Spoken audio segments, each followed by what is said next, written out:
تو ہماری ساری محنت جو دنیاوی اسباب کے اندر ہوتی ہے اس میں دیکھ لیں کہ اگر ہم اس میں سے کچھ انرجیز اور کچھ ریسورسز بچا کے دینی اسباب جو ہیں ان کے اندر لگا لیں تب بھی ہمیں دنیا ملے گی، یہ نہیں کہ نہیں ملے گی، لیکن اس کی وجہ سے ہماری آخرت بنتی چلی جائے گی۔ احادیث میں دیکھیں رسول اللہ صلی اللہ علیہ وآلہ وسلم نے ارشاد فرمایا، اے لوگو تقوی اختیار کرو، خوش اسلوبی سے رزق طلب کرو، بلا شبہ کسی انسان کو اس وقت تک موت نہیں آ سکتی یہاں تک کہ وہ اپنا پورا رزق نہ کھا لے۔ پورا رزق نہ کھا لے سے مراد یہ ہے کہ جیسے ہی اس کا رزق پورا ہوگا اس کو موت آ جائے گی۔ تو جتنا لکھا ہوا سے زیادہ تو ہم کما نہیں سکتے، جتنا مرضی ہم کام کر لیں، 24 گھنٹے کام کر لیں، جو مقدر میں لکھا ہے ملے گا اتنا ہی۔ اور پورا رزق نہ کھا لے سے مراد یہ ہے کہ جب تک کہ اس کو اس کا رزق مل نہیں جائے گا اس کو موت نہیں آئے گی، یعنی جتنا لکھا ہوا ہے اس کو مل نہیں ملنا، اس سے زیادہ اس کو مل نہیں سکتا۔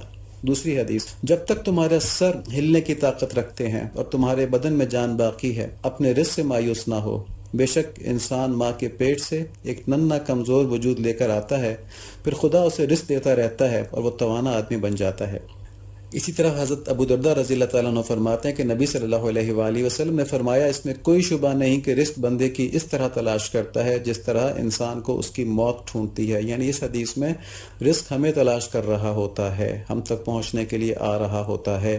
راستے کیا ہیں؟ راستے سنت کے درجے میں جائز اسباب کو اختیار کرنا۔ سنت کے درجے سے مراد کیا ہے کہ نبی صلی اللہ علیہ وآلہ وسلم یا جو انہوں نے تعلیمات دی تھیں ان کی بنیاد پر صحابہ کرام دنیا کمانے میں کتنا وقت لگاتے تھے اور اللہ تعالیٰ کے ساتھ تعلق بنانے میں کتنا وقت لگاتے تھے۔ تو بس اتنے اسباب اختیار کرنے جو تعلیم ہم کو صحابہ کرام سے ملتی ہے۔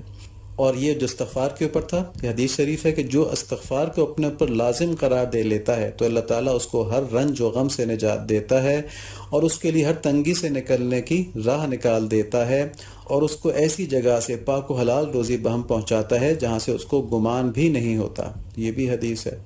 تو ان آیات اور احادیث سے یہ بالکل واضح ہو جاتا ہے کہ ہم اپنی روزی خود نہیں کما رہے بلکہ ہمارے مقدر کے بقدر یہ ہم کو اللہ تعالیٰ کی طرف سے عطا کی جا رہی ہے۔ ہاں، اس میٹیریل ورلڈ کے اندر عالم ناسوت میں اللہ تعالیٰ کی تمام عنایتیں جو ہیں وہ ہم کو اسباب کے درجے میں ملتی ہیں۔ کسی بھی نعمت کو لے لیں، وہ ہمیں ہمارے جو صحت ہے دینے والے تو اللہ تعالیٰ ہے نا حقیقی طور پہ، لیکن ملتی ڈاکٹر اور دوا کے ذریعے ہے۔ تو اسباب کے اندر پوشیدہ کر کے اللہ تعالیٰ کی نعمتیں ہم کو ملتی ہیں تاکہ ہمارا ایمان بالغیب رہے، اور جس امتحان کے لیے ہم اس دنیا میں ہیں اس امتحان کے لیے یہ ضروری ہے کہ ایمان بالغیب رہے، ورنہ جس دن سب کو نظر آ گیا کہ اللہ تعالیٰ سب کچھ کریں تو کون ایسا جو ایمان لے کے نہیں آئے گا؟ ٹھیک ہے، نظر یہ آ رہا ہے کہ وہ دنیا سے رہا ہے، لیکن ایمان یہ ہے کہ کل اللہ تعالیٰ رہے ہیں، تو یہی تو امتحان ہے۔ تو اللہ تعالیٰ ہمیں اس میں کامیاب فرمائیں۔ اسی لیے ان اسباب کی وجہ سے رزق کو حاصل کرنے کے لیے اسباب کے استعمال کا حکم دیا گیا ہے، لیکن یہ بات ہمیں سمجھ لینی چاہیے کہ رزق ہمیں اسباب نہیں دے رہے بلکہ اللہ تعالیٰ جو رزاق ہیں وہ عطا فرما رہے ہیں۔ ہم جتنے مرضی جائز و ناجائز اسباب اختیار کر لیں رزق مقدر کے مطابق ہی ملے گا، اس میں نہ کچھ کمی ہوگی نہ بیشی۔ تو جتنے جائز اسباب اختیار کرنے کا حکم ہے اتنے تو ضرور اختیار کریں کہ یہ ہمارے دین کا حکم ہے، لیکن کم از کم اپنی فرض درجے کی اصلاح، یعنی اتنی اصلاح کہ جس سے گناہ چھوٹ جائیں، جس سے ہم جہنم سے بچنے کے لیے کوالیفائی کر جائیں، اللہ تعالیٰ میں نصیب فرما دیں، اور آخرت کی بڑھوتی کے اسباب سے ہم غافل نہ ہوں۔ ٹھیک ہے، تو دو چیزیں ہیں، فرض درجے کی اصلاح کروا لیں کہ ہمارے گناہ نہ ہوں، یہ تو ہوگی کم سے کم نا، اور آخرت کے بارے میں ذرا حریص ہو جائیں نا کہ کس طرح آخرت بڑھتی ہے اس کے لیے کوشش کر لیں۔ تو بہتر تو یہ ہے کہ جب ہمارا ایمان ہے کہ دنیاوی رزق اللہ تعالیٰ سے ہی ملنا ہے، اللہ تعالیٰ نے جتنا مقدر کر دیا ہے اتنا ہی ملنا ہے، نہ اس سے کم ملنا ہے نہ اس سے زیادہ ملنا ہے، تو ہم آخرت کی بڑھوتی کے حریص ہوں، اس کی ہم زیادہ کوشش کریں۔ اچھا، فرض کر لیں کہ آخرت کی محنت سے دنیا کی لذتیں، دنیا کی نعمتیں ہم سمجھتے ہیں کم ہو جاتی ہیں، تو بھی ہمیں یہ تو معلوم ہے نا، یہ تو ہمارا ایمان ہے نا کہ آخرت کی نعمتیں دنیا کی نعمتوں کے مقابلے میں لامتناہی درجہ افضل ہیں، بہت زیادہ انفائنائٹلی افضل ہیں۔ تو اعلیٰ کو چھوڑ کر اور ادنا کے حریص ہونا، یعنی کہ آخرت کو چھوڑ کے دنیا کا حریص ہونا، دنیا کی نعمتیں بہت بھی مل جائیں گی، کب مل جائیں گی؟ اکثر ہم نے دیکھا ہے کہ لوگ اپنی پوری زندگی کوشش کر آ کے ایک بڑا خوبصورت ایک بڑا مکان بنا لیتے ہیں، لیکن اس وقت تک ان کے بال سفید ہو چکے ہوتے ہیں، اس وقت تک ریٹائر ہو چکے ہوتے ہیں یا ریٹائرمنٹ کے قریب ہوتے ہیں۔ تو جب وہ اپنے نئے مکان کے اندر شفٹ ہوتے ہیں اس کے بعد مشکل سے چند سال اس میں رہنے کے قابل ہوتے ہیں، وہ بھی بیماریوں کے ساتھ، وہ بھی دیگر پریشانیوں کے ساتھ، اور جب ان کے اولادوں کو وہ مکان ملتے ہیں تو اولاد اپنا اپنا حصہ لے کے اس مکان کو بیچ کے الگ ہو جاتی ہے۔ یہ میں صرف مثال دے رہا ہوں۔ تو آخرت تو ہمیشہ کی، جنت تو آپ کے پاس ہمیشہ رہے گی۔ ٹھیک ہے، تو اعلیٰ کو چھوڑ کر ادنا کا اتنا حریص ہونا کہ اگر سارا وقت صلاحیتیں اور وسائل دنیا کی نعمتیں کمانے میں کھپا دیے تو آخرت کی عظیم اور دائمی نعمتیں ہم کس وقت حاصل کریں گے، کس طرح حاصل کریں گے؟ یہی ٹائم ہے، یہی ریسورسز ہیں، اس میں ہم نے اسی کو بیلنس آؤٹ کرنا ہے کہ اعلیٰ کے لیے زیادہ ریسورسز لگا دیں، ادنا کے لیے کم لگا دیں، ادنا کو ضرورت کے درجے میں لے کے آ جائیں، اعلیٰ کو حرص کے درجے میں لے کے آ جائیں۔ ابھی اس کا اپوزٹ ہے، ادنا جو ہے وہ حرص کے درجے میں ہے اور اعلیٰ جو ہے وہ ضرورت کے درجے میں، کہ بس رعایتی نمبروں سے پاس ہو جائیں کافی آخرت کے لیے نا۔ یہ بھی اچھے لوگوں کی بات ہو رہی ہے کہ جن کو فکر ہے، اور شیطان اور نفس نے ہم میں سے اکثر کو تو اس فکر سے ہی آزاد کر دیا ہے کہ آخرت میں کچھ ہوگا، بس دنیا کے اندر ہی ہے۔ اللہ تعالیٰ ہم سب کو اللہ تعالیٰ صحیح سمجھ نصیب فرمائے، آمین۔ اور دیکھیں یہیں سے پتہ چل جاتا ہے کہ ہمارا عشق جو ہے وہ یہی دنیا ہے، اور آخرت سے ہم بس رعایتی نمبر یعنی کہ سزا سے بچنے تک کا تعلق رکھتے ہیں، سزا سے بچنے تک کا کام کرنا چاہتے ہیں، حریص نہیں آخرت کے ہم۔ اور جبکہ نبی صلی اللہ علیہ وآلہ وسلم کی زندگی جو ہے وہ ہمیں آخرت کو ترجیح دینے کی دعوت دیتی ہے، دنیا میں ضرورت کی حد تک انہماک اور آخرت کی حرص کی دعوت۔ کیسی مبارک دعوت ہے! دیکھیں نبی صلی اللہ علیہ وآلہ وسلم جن کو قرآن نے کہا ہے کہ یہ امت کی خیر کے اوپر حریص ہیں، لقد جاءکم رسول من انفسکم عزیز علیہ ما عنتم حریص علیکم بالمؤمنین رؤوف الرحیم، تمہارے پاس ایک ایسے پیغمبر تشریف لائے ہیں جو تم میں سے ہی ہیں، جن کو تمہاری تکلیف بہت گراں گزرتی ہے اور جو تمہاری بھلائی کے حریص ہیں، ایمان والوں کے ساتھ بڑے ہی شفیق اور مہربان ہیں۔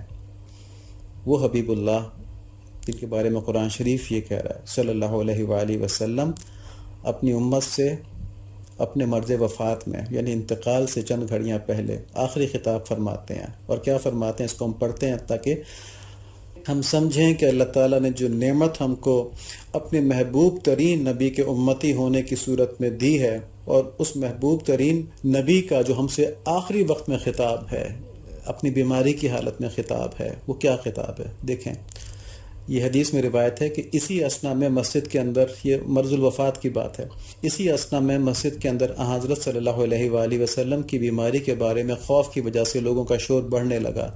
آپ صلی اللہ علیہ وآلہ وسلم نے دریافت فرمایا یہ کیسی آوازیں ہیں؟ عرض کیا گیا کہ اے اللہ کے رسول صلی اللہ علیہ وآلہ وسلم یہ لوگ آپ کی حالت سے خوف زدہ ہیں۔ ارشاد فرمایا کہ مجھے ان کے پاس لے چلو۔ پھر اٹھنے کا ارادہ فرمایا لیکن اٹھ نہ سکے، تو آپ صلی اللہ علیہ وآلہ وسلم پر 7 مشکیزیں پانی کے بہائے گئے، تب کہیں جا کر کچھ افاقہ ہوا تو سہارے سے اٹھا کر ممبر پر لایا گیا۔ یہ رسول اللہ صلی اللہ علیہ وآلہ وسلم کا آخری خطبہ تھا اور آخری کلمات تھے۔ دیکھیں اس تکلیف کی حالت میں کیا نصیحت فرما رہے ہیں۔ فرماتے ہیں اے لوگو شاید تمہیں میری موت کا خوف ہے۔ سب نے کہا جی ہاں اے رسول اللہ صلی اللہ علیہ وآلہ وسلم۔ ارشاد فرمایا اے لوگو تم سے میری ملاقات کی جگہ دنیا نہیں، تم سے میری ملاقات کی جگہ حوض کوثر ہے۔ خدا کی قسم گویا کہ میں یہیں سے اس حوض کوثر کو دیکھ رہا ہوں۔ یہ الفاظ ہو گئے۔ اور اب دیکھیں اے لوگو مجھے تم پر تنگ دستی کا خوف نہیں، بلکہ مجھے تم پر دنیا کی فراوانی کا خوف ہے کہ تم اس کے معاملے میں ایک دوسرے سے مقابلے میں لگ جاؤ جیسا کہ تم سے پہلے امتوں والے لگ گئے، اور یہ دنیا تمہیں بھی ہلاک کر دے جیسا کہ انہیں ہلاک کر دیا تھا۔ تو کیا نصیحت فرمائی؟ تنگ دستی کا خوف نہیں ہے بلکہ تونگری کا خوف ہے کہ تم دنیا کمانے میں اتنے منہمک ہو جاؤ، ایک دوسرے سے بڑھنے میں، دنیا کے معاملے میں اتنے منہمک ہو جاؤ کہ آخرت سے غفلت میں ہو جائے، دنیا تمہیں ہلاک کر دے جیسا کہ تم سے پہلے لوگوں کو ہلاک کر دیا تھا۔ اس سے بڑی نصیحت کیا ہوگی؟ اور اس موقع پر یہ نصیحت، اتنی محبت کرنے والے کی طرف سے یہ نصیحت، اپنے اعمال کو ہم دیکھ لیں، اللہ تعالیٰ ہم کو صحیح سمجھ نصیب فرمائیں۔ اپنے دل میں جھانک کر ہم سب خود سوچیں کہ ان سب باتوں کے بعد اب کوئی جواز دنیا بڑھانے میں بیجا انہماک کا رہ جاتا ہے؟ دیکھیں میں نے کچھ خاص الفاظ استعمال کیے ہیں، دنیا بڑھانے میں بیجا انہماک۔ ضرورت کے درجے میں انہماک تو خود عبادت ہے، ضرورت کے درجے میں انہماک جو ہے وہ تو دین کی ریکوائرمنٹ ہے، ٹھیک ہے، اس سے تو کوئی منع نہیں کر رہا۔ مثلا اگر آپ اپنا 1/3 24 گھنٹے کے دن میں سے 1/3 وقت کمانے میں صرف کرتے ہیں شرعی تقاضوں کو سامنے رکھتے ہوئے، تو یہ بالکل عبادت ہے۔ جب شرعی تقاضوں کو سامنے رکھ رہے ہوں گے، جائز اور ناجائز، حلال اور حرام کی فکر کر رہے ہوں گے، تو عبادت میں ہوں گے، تو وہ ٹائم بھی عبادت میں خرچ ہوگا۔ اگر ایسا کوئی نہیں کرے گا، کوئی اپنے اور اپنے بچوں کے کھانے پینے کا خیال نہیں کرے گا، ان کی زندگی گزارنے کے سامان کا خیال نہیں کرے گا، تو گناہ گار ہوگا۔ یہ دین ہے۔ لیکن یہ دین نہیں ہے کہ اب اس کے بعد کا وقت بھی جو ہے وہ اسی کام میں لگا دیا جائے یا فضولیات کے اندر لگا دیا جائے، چینلز چینج ہو رہے ہیں اور بہت سے کام ہو رہے ہیں. نہیں، دیکھیں حلال حرام تو اپنی جگہ پر ہے نا، لیکن وہ ٹائم جو آپ میوزک سننے میں لگا دیتے ہیں، وہ ٹائم جو آپ غیبتیں کرنے، گوسپس کرنے میں لگا دیتے ہیں، اس ٹائم کے اندر آخرت کی بے بہا خزانے کمائے جا سکتے ہیں. ایک دفعہ سبحان اللہ کہنے سے، سب کہہ دیں ایک دفعہ سبحان اللہ، سبحان اللہ وبحمدہ سبحان اللہ العظیم، ایک دفعہ سبحان اللہ کہنے سے جنت میں اتنا بڑا درخت لگ جاتا ہے کہ جس کے نیچے حدیث شریف میں ہے کہ عربی نسل کا گھوڑا 500 سال دوڑتا رہے تو اس کا سایہ ختم نہیں ہوتا. تو سبحان اللہ کہنے میں 1-1.5 سیکنڈ لگتا ہے، میوزک سننے میں ایک گانے کے اندر 5 سے 10 منٹ لگتے ہیں. تو حلال حرام کو چھوڑ دیں، لیکن دیکھیں وقت کا ضیاع کس طرح، ویسے کہتے ہیں نا کل دا ٹائم، تو واقعی یہ کل دا ٹائم. اللہ تعالیٰ ہمیں بہت زیادہ سمجھ نصیب فرمائے، قبولیت نصیب فرمائے. دیکھیں اگر اب بھی نفس ان تمام باتوں کے باوجود، اتنے بڑے بڑے دلائل آگے قرآن شریف سے، احادیث سے، نبی صلی اللہ علیہ وآلہ وسلم کی نصیحت سے کہ تم دنیا کو ضرورت کے درجے میں اختیار کرو، آخرت کے حریص ہو جاؤ، اس کے لیے خوب محنت کرو، تو اگر یہ اب بھی نفس نہ کرنے دے نا تو اس کا ایک آسان طریقہ بھی ہے، اور وہ یہ آہستہ آہستہ تدریجاً، کہ آہستہ آہستہ آخرت کا معنی کے اعمال بڑھاتے جائیں. جو لوگ فرض نماز کی پابندی کرتے ہیں وہ سنتوں پر آ جائیں.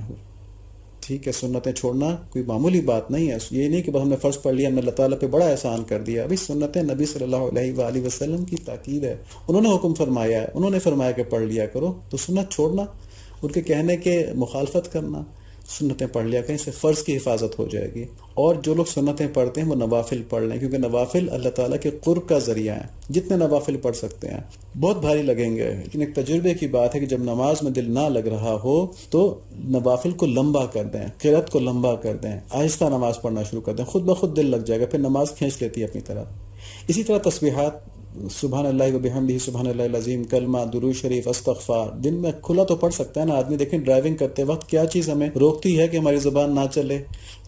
ٹھیک ہے، تو یہ بڑا آسان ہے. صدقات جتنے کر سکتے ہو، نفلی روزے، تلاوت، دعائیں، اور ایک اور اہم چیز صحبت صالحین. صحبت صالحین جو ہے یہ وہ کیمیا ہے، یہ وہ چیز ہے جو کہ ہمیں اللہ تعالیٰ کی طرف متوجہ رکھتی ہے. یہ سارے نوافل، یہ ساری تسبیحات، یہ سارے صدقات جب ہوں گے جب اللہ تعالیٰ کی طرف ہم متوجہ ہوں گے. اللہ تعالیٰ کی طرف متوجہ کرنے والی چیز کیا ہے؟ وہ ماحول ہے جو ہمیں اللہ تعالیٰ کی یاد دلاتا رہے. اسی کو صحبت صالحین کہتے ہیں. اس کی برکت سے انشاءاللہ دنیا کی طرف انہماک کم ہوتا جائے گا اور آخرت کے لیے توفیقات بڑھتی جائیں گی. تو سمجھنے والوں کے لیے تو یہ آیات ہیں جو سورہ ذاریات کے اندر ہیں 56 سے 58 تک. وَمَا خَلَقْتُ الْجِنَّ وَالْإِنسَ إِلَّا لِيَعْبُدُونَ مَا أُرِيدُ مِنْهُمْ مِنْ رِزْقٍ وَمَا أُرِيدُ أَنْ يُطْعِمُونَ إِنَّ اللَّهَ هُوَ الرَّزَّاقُ ذُو الْقُوَّةِ الْمَتِينُ. میں نے جنات اور انسانوں کو نہیں پیدا کیا مگر اس لیے کہ وہ میری عبادت کریں، میری معرفت حاصل کریں. نہ میں ان سے روزی چاہتا ہوں، نہ میں یہ چاہتا ہوں کہ وہ مجھے کھلائیں. اللہ تعالیٰ تو خود ہی سب کو روزی دینے والا، توانائی والا اور زوراور ہے.